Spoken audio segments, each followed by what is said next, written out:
In the 19th and 20th centuries, the United States established federally funded Indian boarding schools that aimed to strip Native American children of their culture.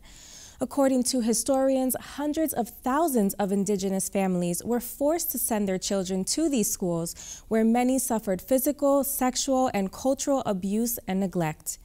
Many children never returned home, and their fates have yet to be accounted for by the U.S. government. In an effort to bring awareness to this atrocity, artist Jason Montgomery created a memorial entitled Save the Man that remembers, honors, and acknowledges those who died while attending these schools in the U.S. and Canada. Producer Dave Frazier brings us the story.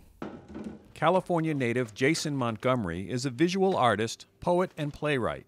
In 2016, he, along with his wife Alexandra Woolner, founded Attack Bear Press in East Hampton, an arts collaborative that has developed several shared projects, art installations, and workshops. A lot of the work that I do and that Attack Bear Press does, it has a social justice element. I think that comes from kind of the long history of political action through Chicano art. You know, the idea was to create art and create aesthetic and to guide and sculpt culture while also speaking to the issues that surrounded our community. Montgomery's Save the Man installation is on the ground floor of Eastworks in East Hampton. The exhibit is in response to what he says is the discovery of nearly 8,000 Indigenous children found dead at former residential school sites in Canada. He says this discovery provides evidence of the systematic brutality of the residential school program, both in Canada and the U.S.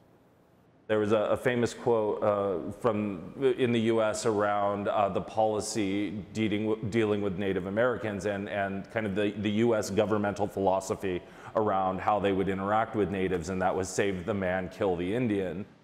In the space right now, we have about 2,000 orange finder flags. Each flag represents at this point about 4 Indigenous children for every 1 flag that's been found. So it's about 8,000, I think, at this point. Montgomery says from 1879 to the present day, it is estimated that hundreds of thousands of Native Americans attended Indian boarding schools as children.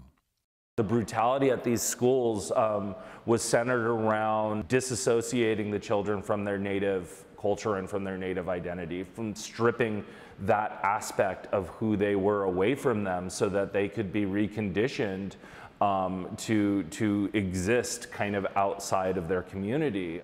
Along with the orange marker flags, Montgomery has included pieces of a previous exhibit, 3 freestanding collaged wooden structures.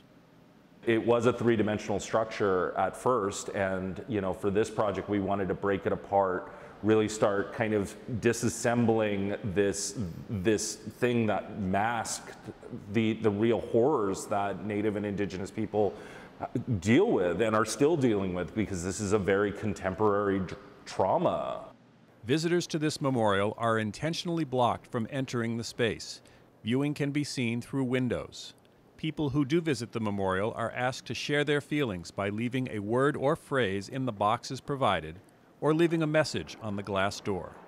We have been keeping the door locked and shut. We wanted to create a barrier so that people can't come in and have a moment of release. We wanted the community to really have to reflect on this, to look in on it, and to then share back. Some of the thoughts left by people will be incorporated into a series of poems that will be shared with the community and sent to lawmakers calling for the investigation into the U.S. residential school sites. We're asking you to leave your words. We're asking you to let us take your words and use your words to communicate about how vital the investigations are, because that is what we hope to accomplish with our art.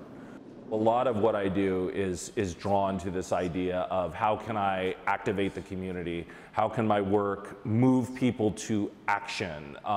It's not just about appreciation. It's not just about consuming this piece of art and moving on. It's about really moving them to the next step, which is I've been engaged, I've been informed, and now I'm going to move.